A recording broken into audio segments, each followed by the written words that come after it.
If I were to ask you, what would be your dream golf job? Right? Anything. What would be your dream golf job? My friend who's about to join us may just have exactly what we're talking about. The dream golf job. Because what you're watching right now is not merely video. Obviously, this is from a drone. This is not merely video just to show you an incredibly beautiful golf course, which it really is. Those flowers are mind-blowing. I'm talking to you about the person that actually made this video and the photography that becomes more than something that's just for posterity. This becomes true artwork. Evan Schiller, evanschillerphotography.com. You can see that Andrew just put up there if you want to check out all of it yourself. We're going to be talking about all of it right now with Evan. And so, Evan, I've asked you this question before. First of all, thanks for joining us. It is a delight to see you, my friend. Absolutely. Thank you. You went from being a golf professional to being a professional golf course photographer, and it's more than just photographer, it's video as well. Right. How? Why did you make that transition? Wow. That's a great question. I grew up playing golf. My father played golf. He's the one who introduced me. I was playing tournament golf, and every trip I'd go on, I was going to these amazing places. And so at one point, I decided to start taking a camera with me. I think some people have probably heard this story before, but I played in the California Open at the Mission Hills course, the Dinosaur course at Mission Hills. And after the tournament was over, somebody said we should go over and play PGA West, which had just opened up the stadium course there. And so we walked down the ninth hole and looked down, and there was this beautiful scene in front of me with the beautiful peat dive with the railroad ties and the lake and the mountain, the beautiful reflection in the lake. And I said, boy, I need to start taking a camera. So just for kicks, I would take a camera and start taking photos of the courses I was playing. It was all for fun. And then, fast forward a few years, I started working as an assistant professional at Westchester Country Club. And my friend Tom Petrie said, hey, let's put some photos in the shop and start selling them. And to my surprise, they sold. And that's kind of how it got off, that's how it got, off the ground and running. And, some 25, years plus later, here we are. So I don't know if it was a decision, but it was a gradual transition from, playing golf, tournament golf, to working in, the golf business, to, taking photos of golf courses, which I just fell in love with. And you kind of talked about this already, that it was kind of a gradual move, but was it word of mouth, Evan? I mean, did you advertise? How did people know that you were out there to do this? And when did you realize, was it when you were with Tom and you were selling the pictures, but when did you realize that you were really, really good at it?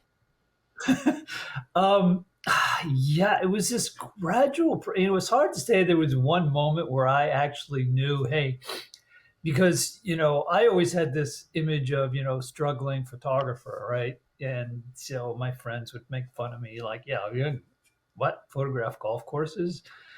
And I think when I started getting asked to shoot, like courses, some courses around the area. I mean, I grew up in Westchester, New York, and when some courses started asking me to come over and take photos, and then they were selling them in the shop, I think that's when that's when it dawned on me that, wow, hey, I could do this. And then, you start getting paid for doing something you love, and all of a sudden your whole perspective, your whole point of view about the thing, wait, this is like, I could do this for more than just kicks. And I think that's when it started to, kick in as, hey, wow, I could do this. I think I could do this for a living. And I think the creme de la creme was when a bunch of years back, I got asked to go photograph the Masters. Um, yeah, I got a call from my friend Mike Johnson, who was the equipment editor for Golf Digest, and said, "Hey, you're going to get a call from Bob LaMarche, who publishes the Masters Journal, and they want you to go shoot the Masters for them." And I think, well, whoa, okay, now we're in the real world. So I think getting asked to go shoot the Masters just cemented it. Like, hey, I could do this for a living. Evan Schiller has photographed over 600 championship golf courses. His work has been published in countless magazines, books, calendars, etc. The Masters Journal, the U.S. Open magazine, the Ryder Cup Journal, Links magazine, Golf Digest, Golf magazine, just to name a few. He is the official golf course photographer for the Fairways of Life show. We're proud to tell you as well. EvanSchillerPhotography.com is where you can go and see his incredible work. Obviously, what you're watching right now is that which he does not only with shutter and finger, but also with the drone work. Evan, when did you become, I don't know how to explain it. I don't even know how to phrase it. How did you become so damn good with a drone? Practice. Yeah, no, it takes a while. I crashed a few.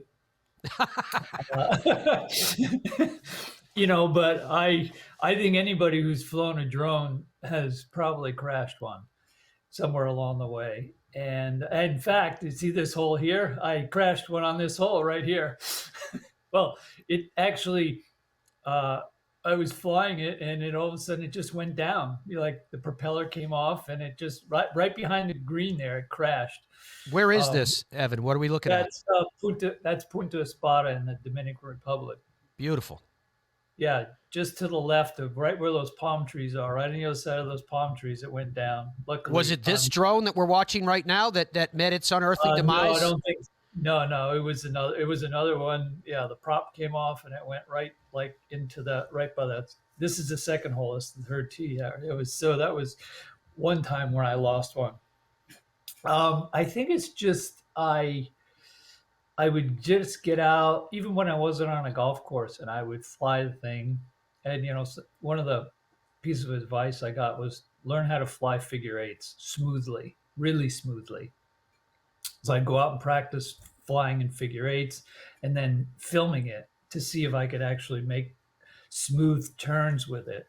And there's adjustments on a drone which can help you, turn smoother, pan or tilt, like, with the camera. See, what I'm doing here right now is backing up the drone, but also panning up to show the whole scene there. So it just takes time and practice, and there's some adjustments on a drone you can make it so it's a lot easier. But it's also about your vision, Evan. And that's the thing that Yeah. is so remarkable to me about you is that, aperture and balance, the symmetry of what you're looking for, this idea that you're going to back the drone up at the same time as you're bringing up the tilt of the drone to open up the magnificent setting. I have a chill running up my spine looking at this picture right now. It's all of these elements that, yes, I understand the technical side that you have to have skills at, but you have this artist eye.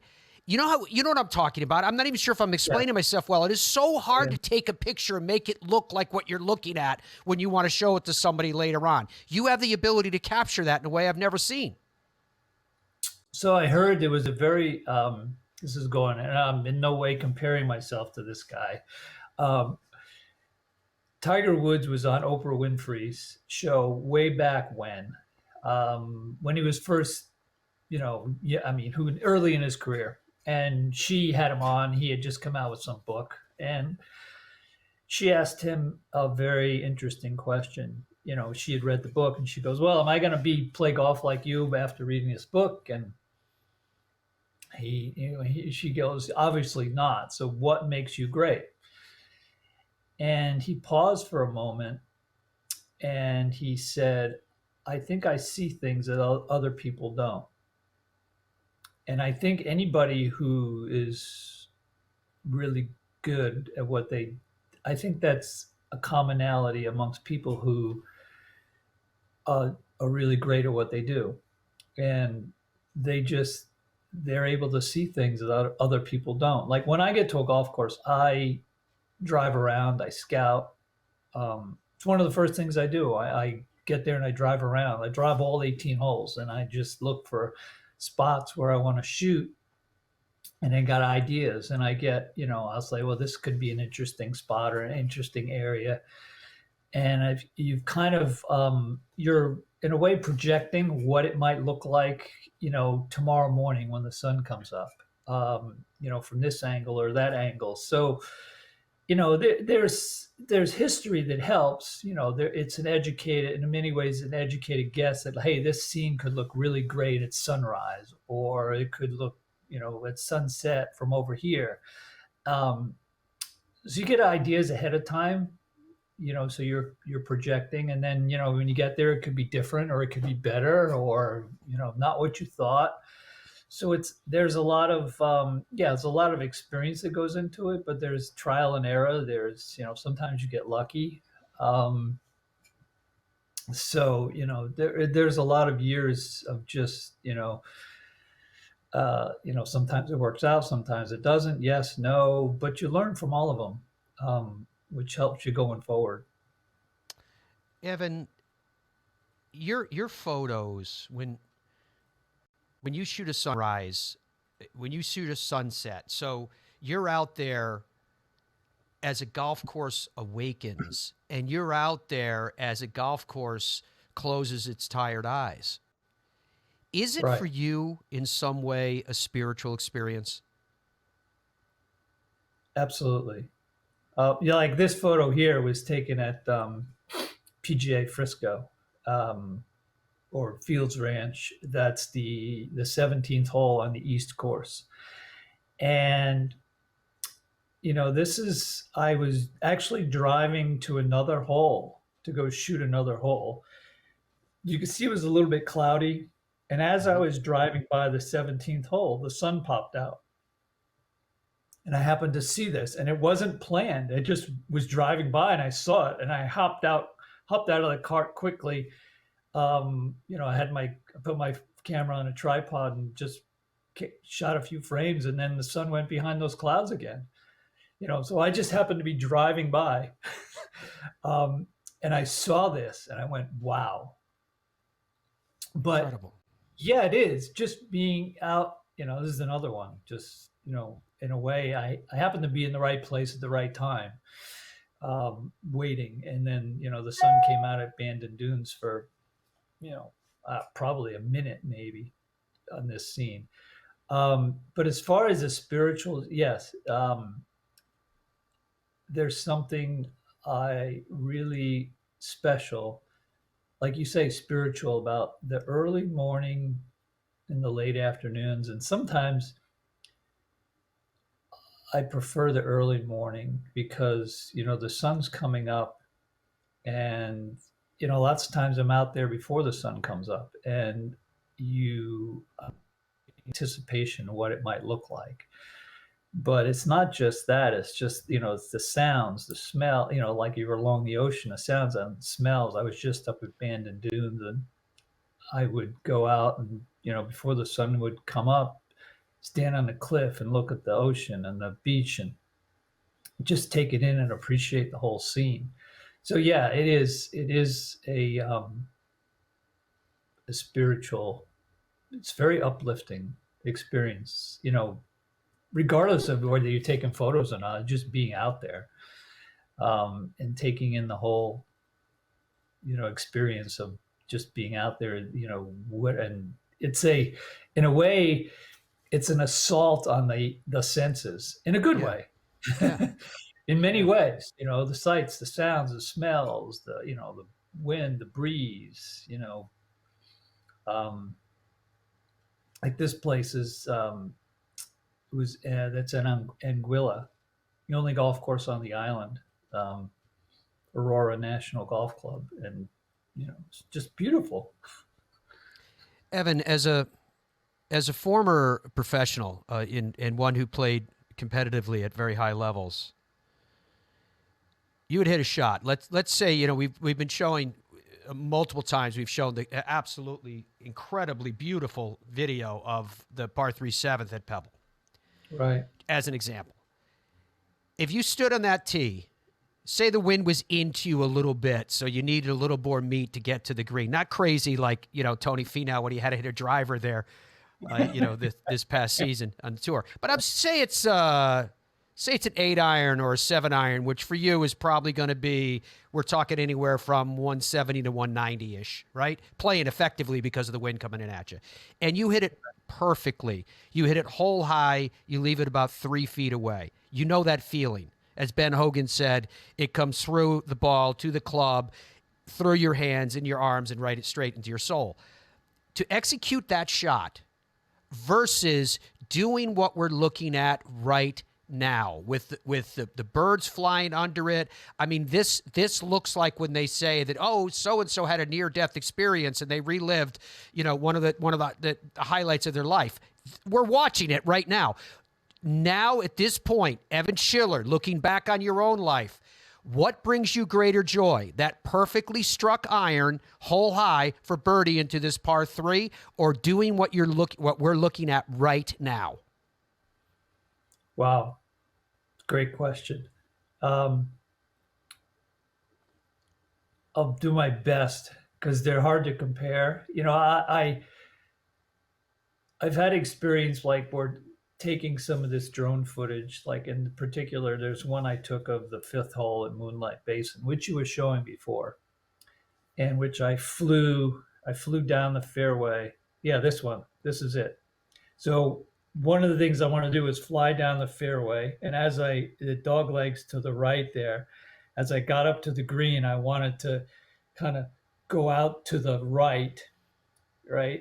I don't know if you show the whole thing, but it goes out to the right, and then I circled around back behind the green, like here, like this. Then you go out, and then I circled around back behind the green because I wanted to show this scene. And I had talked with the head pro about doing something like this. And I did this on the first take. This is the one and only take I had to do. I got it on the first one. That's about as close to hitting that perfect 7-iron on the 7th hole where you just pure it and you catch it right in the middle of the face. This particular video right here, I would say was comparable to that. Because I got done with it and my wife was with me. And I said to her, I just nailed that.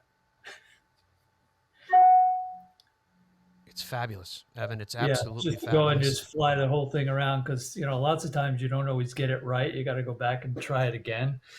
Or, you know, it's like, I like to do a little higher, a little lower. So, yeah, sometimes there's a shot or a video that you capture that's comparable to hitting a, you know, like that pure 7-iron. But that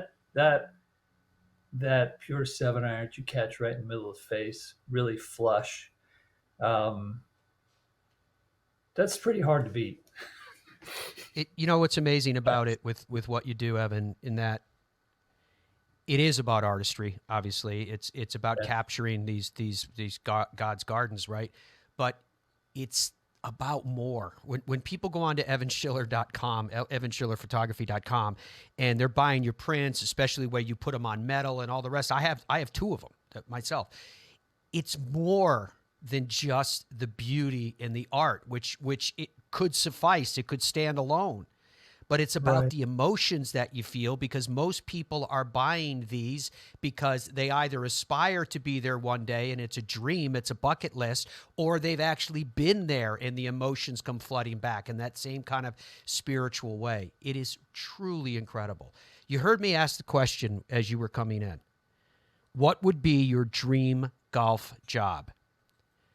Are you living it, Evan Schiller? Is this your dream golf job, what you are doing every day? Yes. Yeah. You know, growing up, when I was growing up playing golf, you know, I think my dream golf job was to play golf professionally. And that was for a while. and then it shifted. I don't know how. I didn't know why. I never planned it. It just shifted to um, to this. So it was one thing starting off, and then it shifted to another. I guess that's possible because it did happen. I feel very privileged and lucky to be able to do this. It started off as a hobby, started off as fun, and turned into, I wouldn't even call it a job. It just it's the work I do. As they Um, say, do yeah, what you love to do, and you'll never work a day in your life. And yeah, that which you create, your art, is there for all of us to enjoy. EvanSchillerPhotography.com. It's incredible, my friend. Thank you for checking in with us. Thank you for sharing your story, because whatever the shot is that people have in their life, in their heart, and their ambition, I know that people have dreams, and right. to be able to talk to you like this, I'm sure is motivating a lot of people to pursue theirs. So thank you for what you've done, as ever. Thank you for your time. Well, thank you, and thanks for having me on again. Always a treat. Love it. It is. Thank you, It's a Matt. Yeah. pleasure to catch up with you, Evan. And this is the reason why this kind of beautiful photography right here, this is obviously being shot as video from a drone. The photos themselves are absolutely stunning. And so that's the reason why we bring Evan on, because we know that as you watch these, most of you are looking at these photos and going, oh, yeah, I remember that one. I've seen that one before. Well, that's because of the man that we were just talking to.